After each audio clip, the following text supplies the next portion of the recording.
नमस्कार भाइयों और बहनों। आशा है आनंदित हो गए। होना ही है। कल ही आपने योगासन दिवस मनाया। आपने ही नहीं, पूरे देश ने मनाया। संसार के कई देशों ने मनाया। ये अच्छा है कि अपने स्वास्थ्य का ख्याल तो रखा जाए। लेकिन बात ऐसी है कि योग जो होता है, योग और योगासन दो अलग अलग चीज हैं। योग जो होता है वो अष्टांग योग होता है।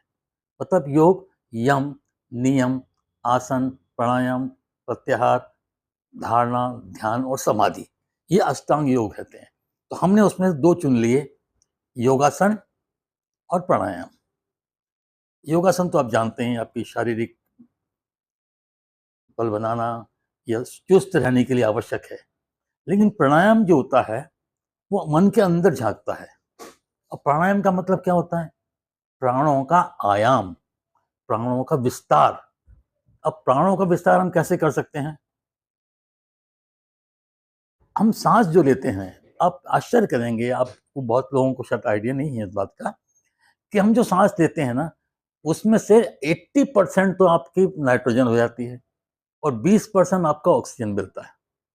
मोटा मोटा बता रहा हूं मैं।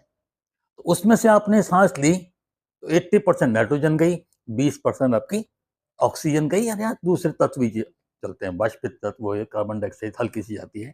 सांस छोड़ते हैं तो 80 जो नाइट्रोजन है वो तो बाहर निकल जाती है, और जो ऑक्सीजन निकलती है उसमें 16% ऑक्सीजन निकल जाती है। अब बचते हैं आपके 4 या 5%। उसके अंदर वाष्पित कण भी हो जाते हैं, थोड़ी कार्बन डाइऑक्साइड भी हो जाती है। लेकिन सवाल ये है कि अगर हम प्राणायाम करते हैं तो सांस तो ज्यादा ही जाएगी ना, क्योंकि हम फेफड़ों को आधा ही भरते हैं। अपना जो डायफ्राम है वो पूरा नहीं भरा जाता। तब तक गहरी सांस लेंगे तो ज्यादा ऑक्सीजन अंदर जाएगी, मतलब नाइट्रोजन हो जाएगी। नाइट्रोजन क्या करती है? उसकी भूमिका कुछ नहीं है, उसका आना है जाना है। क्योंकि अगर शुद्ध ऑक्सीजन लेते हैं तो हमारी हानिकारक हो जाती है। तो इस प्रकार नाइट्रोजन मिलती है उसके अंदर, वो बाहर निकल जाती है।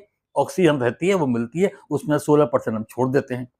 आप देखते हैं कि हम ट्रेन में जा रहे हैं, भीड़ भड़क्का है, वहां सांस लेना मुश्किल होता है।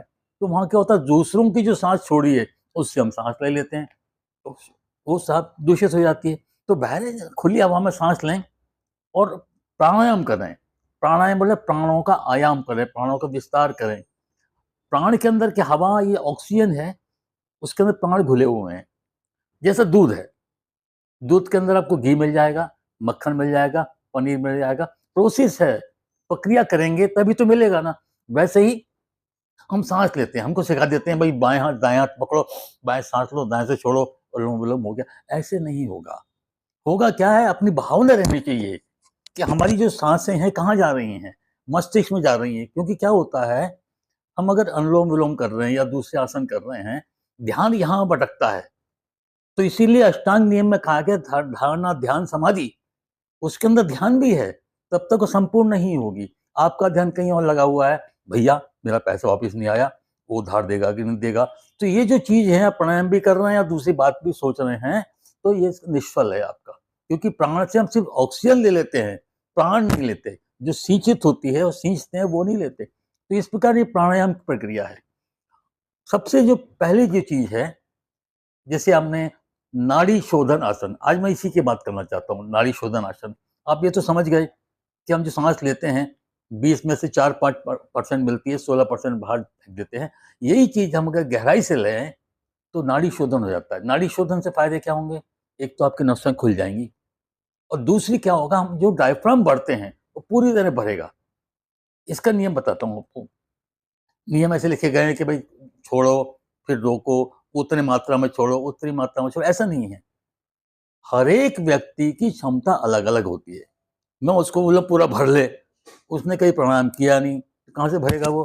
तो जैसे सांस ली मैंने, अब देखिए मैं क्या कर रहा हूँ। मैंने आपको दाएं से दबाया, मैंने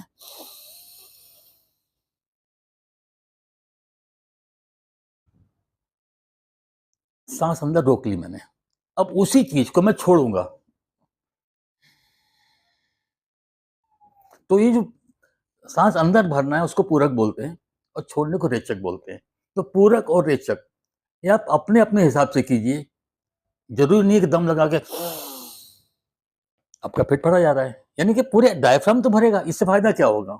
क्योंकि हर चीज में फायदा देखिए, आप अगर पूरी ऑक्सीजन लेंगे या पूरा जो प्राणवायु लेंगे, तो जो फेफड़ों में हवा भरेगी, हवा भरेगी तो क्या होता है, जो नली होती है ना, उसका जो कचरा साफ करना पड़ता है, तो हम क्या करते हैं, उसे फूंक मार देते हैं, वो साफ हो जाता है। तो वैसे ही अगर डायफ्राम पूरी तरह से भरेगा, आधा डायफ्राम खाली रहता है, उसमें कीटाणु रहते हैं, दुनिया भर की चीज रहती है, वहां तक तो आपकी हवा पहुंचती ही नहीं। हम क्या करते हैं, आराम से मिल रही है ले लेंगे, अरे भाई थोड़ा सा ताकत लगा दो, थोड़ा जोर लगा दो, ज्यादा मात्रा में ले लो, जेब से क्या जाता है, फ्री में मिल रही है, फोकट में मिल रही है ना, तो गहरी सांस लीजिए, रोकिए, छोड़िए, बाहर रोकिए। तो ये रोकना छोड़ना और सांस छोड़ना, इसको बोलते हैं हम नाड़ी शोधन प्राणायाम। तो नाड़ियाँ साफ होती हैं, आपका फेफड़े साफ होंगे, फेफड़े साफ होंगे, ज़्यादा हवा जाएगी, ज़्यादा हवा जाएगी तो हार्ट को ज़्यादा ऑक्सीजन मिलेगी, ऑक्सीजन हार्ट को ज़्यादा मिलेगी तो ब्रेन को मिलेगी, ब्रेन को मिलेगी तो बाकी शरीर को मिल जाएगी। इस प्रकार उथली सांस सांस लेने से बेहतर है आप गहरी सांस ले जाए। अच्छा, उसके लिए कोई नियम भी नहीं है, मैं सहज बैठा हूँ सोफे पे, उसका आज जरूरी के पालती मार के बैठे हैं या शवासन में बैठे हैं, कुशासन में बैठे हैं या वज्रासन में बैठे हैं, ऐसा कोई नहीं। आप सहजता से बैठे हैं, ऑफिस में बैठे हैं, आप मान लीजिए काम कर रहे हैं, ध्यान आया, प्रणाम कर, बिना नाक बंद किए आप गहरी सांस ले सकते हैं ना, कौन रोक रहा है आपको, कोई देख रहा है क्या, किसी को बाजू वाले को मालूम नहीं चलता आप क्या कर रहे हैं, आप सांस ले लीजिए, सांस बंद कर लीजिए, रेस्ट हो जाएगा, काम में आकर मन लगेगा आपका।